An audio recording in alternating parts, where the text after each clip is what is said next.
These are the talismans we were promised.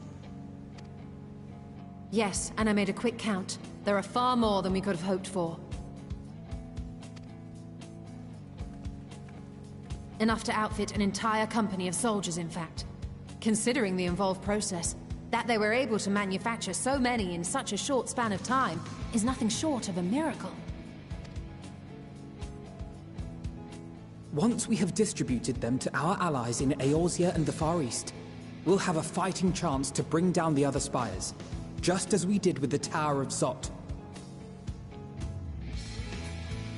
Or we could use them to invade Garlemald proper, and strike directly at the Telophoroid's base of operations.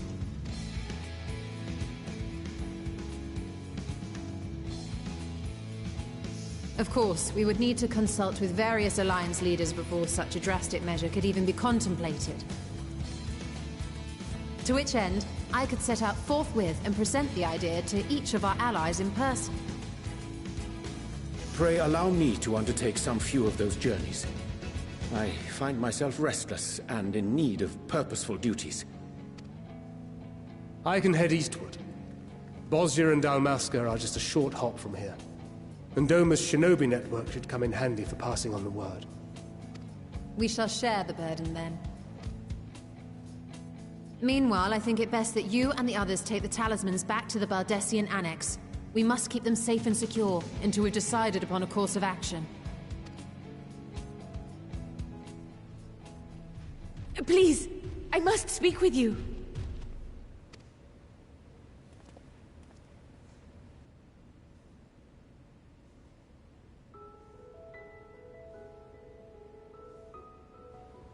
Nidana, you're awake. Yes. When I spoke with the carer at my bedside, she told me that one of the scions, a young woman, had cleansed me of the tower's corruption. It seems I'd been asleep ever since the treatment. But when I awoke and learned you were all still here, I knew I had to come.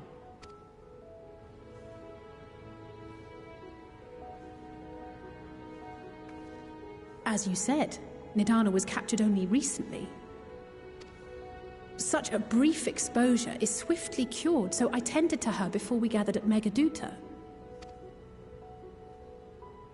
And I am truly grateful that you did. I cannot thank you enough. All of you, for everything you've done. Destroying the tower, rescuing our people. You've saved Thavnair from an awful fate.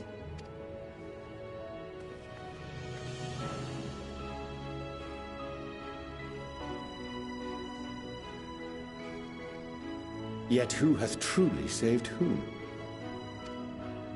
Due in no small part to thine inspirational courage, the alchemists were successful in reproducing warding scales of proven efficacy. Replications of thy work now stand ready to travel across the seas, unto the hands of those who might wield them against this rising evil. The talisman? Is this true?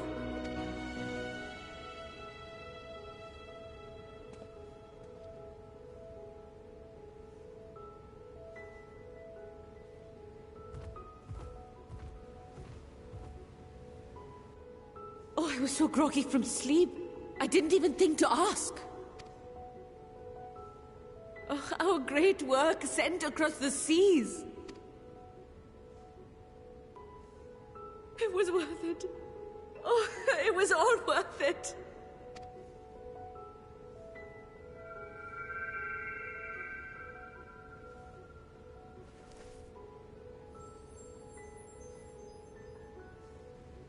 Look at that!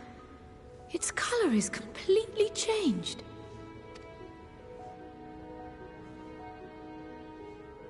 What do you have there?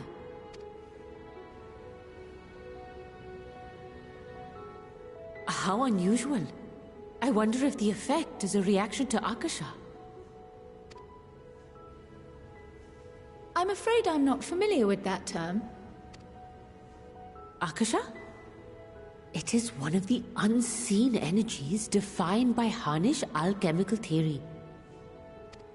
Though a gross oversimplification, some describe it as an essence influenced by feelings. You imply that it is distinct from ether?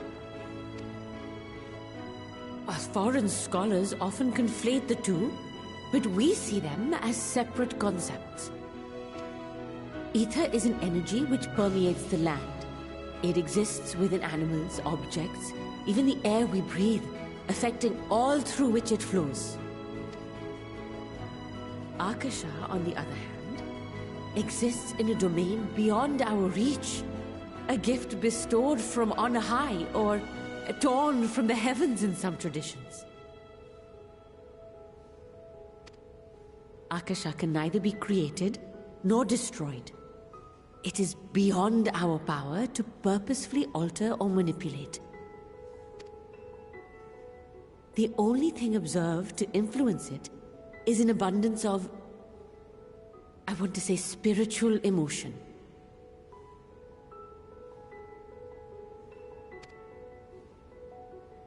As a veteran of the battlefield, surely you've experienced moments of desperation or exaltation when you've transcended the usual limits of your capabilities. That is a manifestation of Akasha, the invisible essence harnessed by heart, mind, and unyielding spirit. I really must hear more about this theory. Our disciplines are based entirely upon the idea that ether is the fundamental form of all energy.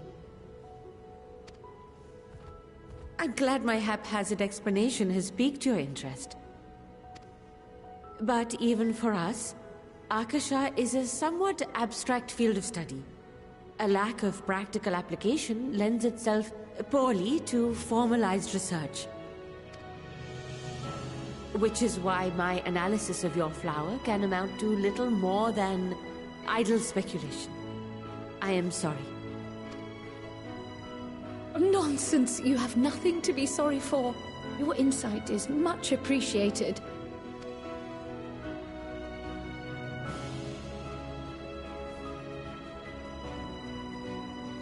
Shall we depart for Sharlayan then?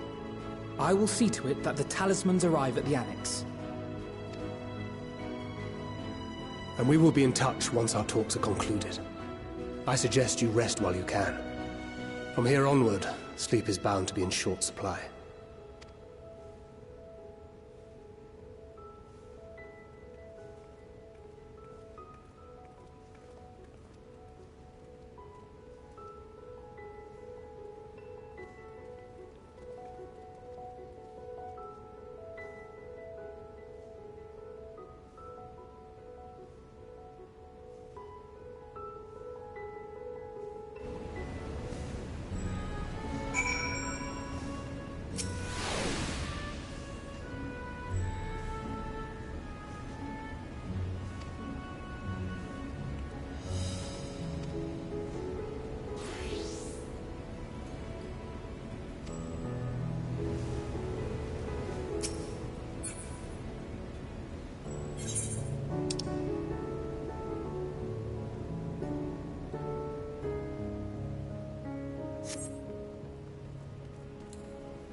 Take heart and protect them well.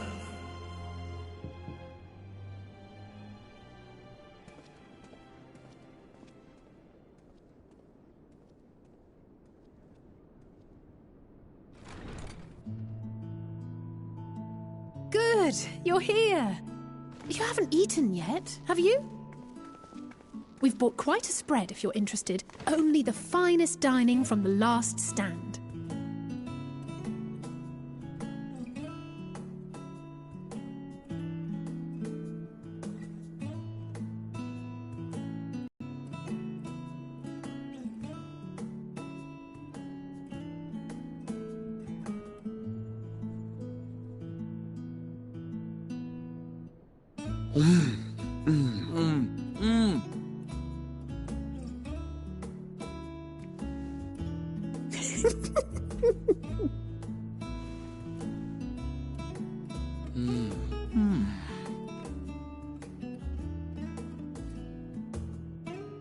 Lest you wonder, we invited Estinian as well. But he refused with a rather grim-faced, "No, thank you." I suspect Charlian cuisine is not to his liking. Oh, I don't know about that.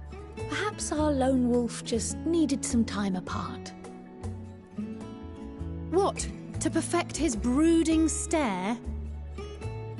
Next time, I'll drag him out by the ear, sit him down in front of a Charlian feast, and see that he eats every last bite. An excellent idea. Of all people, warriors must take proper meals and rest if they are to maintain a healthy constitution. Poor Estinian, beset on all sides.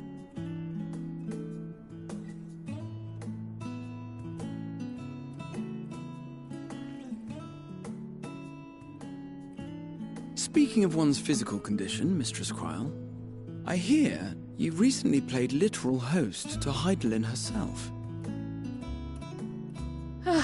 And what an experience that was. Tiring, yes, but no lasting harm done. If anything, I should have liked to speak with her longer. I've not felt a hint of her presence since. Hydaelyn instructed you to carry that flower, yes?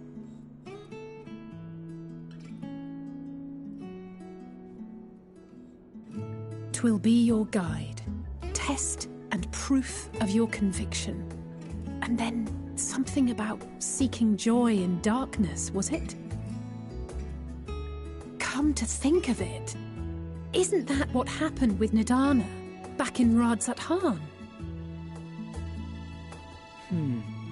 The flower did seem to radiate a joyful glow, as if reflecting the elation we all felt, the relief of a people with renewed hope.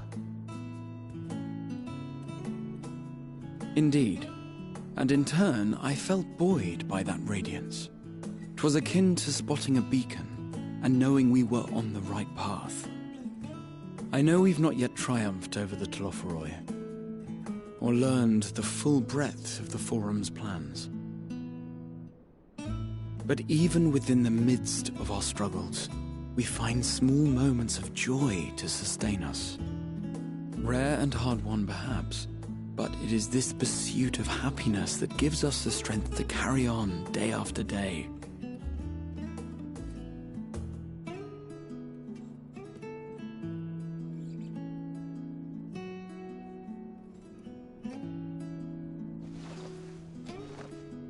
Hey, that's mine. To the swift the spoils. Though I recall that levitation spell of yours was quick enough. Only barely. And even at my best, I'm still too slow to wield it effectively in battle. Mayhap I simply require more practice with this new magic. You unearthed it from the depths of Numenon, I presume? Aye, and from a veritable mountain of arcane tomes at that. 'Twas necessary to facilitate my solitary explorations. Or, to put it simply, you used it to sneak around the Forbidden Archives.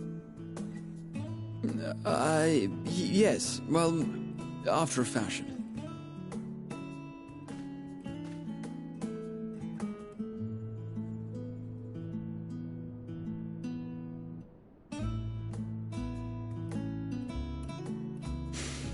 They're tall, you see.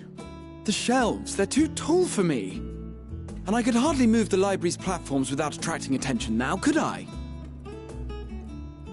Oh!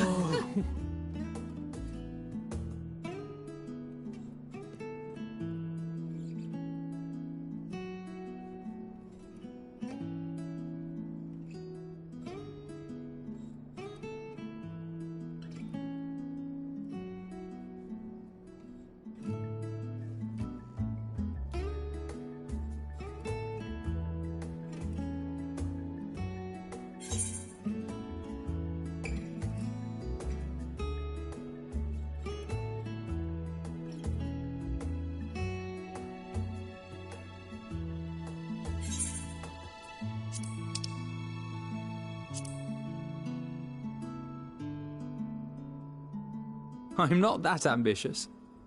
But 'tis pleasant to idle away the hours every once in a while.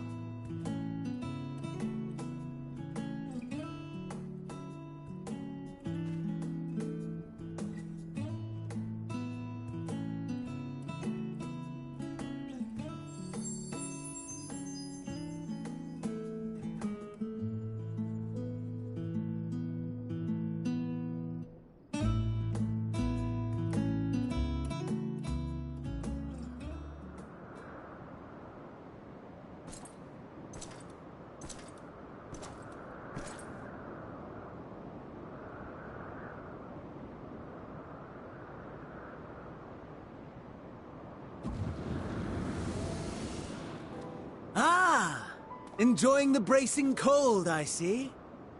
Do you not own a warm coat or a cloak? Something in fur, or fashioned from the skins of your enemies? Or... well, never mind that. I come to you once more as the bearer of bad news. Our tower in Thavnir has been toppled, and I need not tell you by whom. Given how many we have at our disposal, the loss of a single spire is hardly fatal to our plans. It does, however, slow the rate at which we siphon ether. If they continue to preoccupy themselves with the towers, then all will be well. But should our foe prove bold enough to strike at us here, then the timing becomes...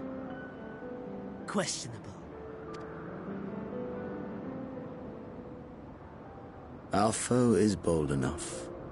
Of that, I can assure you.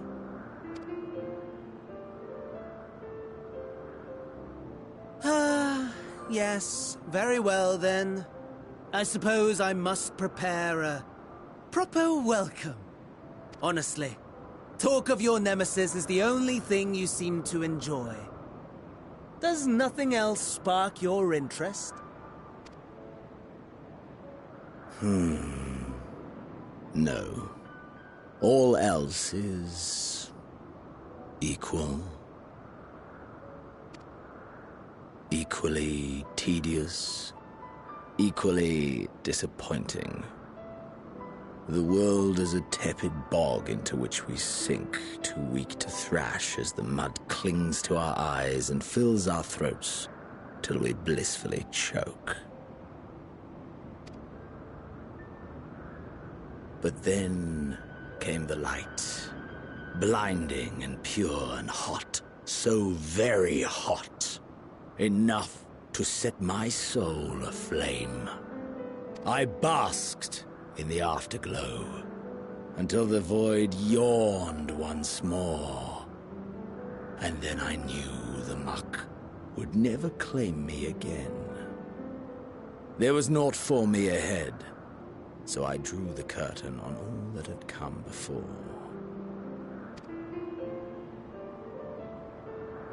Burn. Burn. Let the whole star burn. I will have my contest. I will reclaim my moment.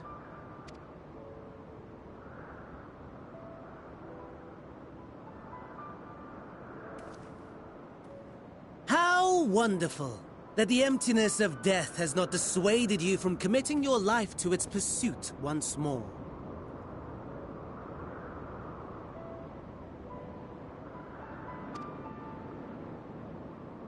I don't know whether to envy you or pity you. You question my disinterest, but what of yours? Despite your noisome antics, I sense you take little pleasure in this endeavor. Mercy, my lord. Such pointed barbs from one who barely acknowledges my existence. Nevertheless, you are mistaken. For I do find this part somewhat enjoyable. You see, when I was mortal, I would always have the same dream. It was a fragmented thing, disjointed, all the faces incomplete. The setting, too, was unknown to me, so I thought it simply a fantasy of my sleeping mind. Until one day, I realized it was showing me the truth. Much as your dream of the final days enlightened you.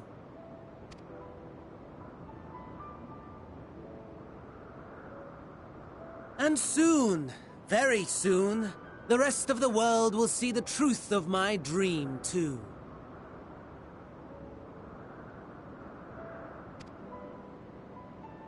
Yes, I think that is something we can both enjoy.